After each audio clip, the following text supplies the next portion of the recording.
এই যে এত চাওয়ার পরও তোমাকে আমার করে পেলাম না বলে আমার আফসোস নেই। কেন জানো?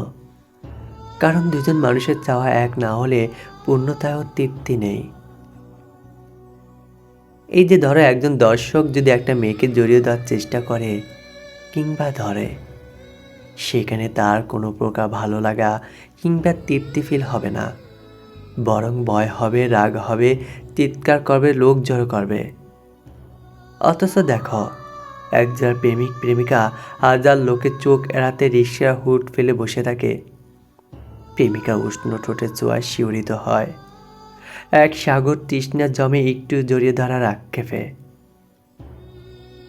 এই যে তোমাকে আপন করে পাইনি বলে আমার সত্যি কোনো আক্ষেপ নেই, কারণ দুজনের চাহিদা দুদিকে গেলে ভালোবাসা সেখানে অসহায়ত্ব নিয়ে পড়ে থাকবে।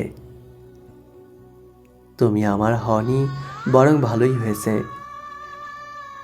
রোজ ভালোবাসা ভিক্ষা করার চেয়ে ভালোবাসার অভাব ফিল করার মধ্যেও এক রকম অনুভূতি কাজ করে।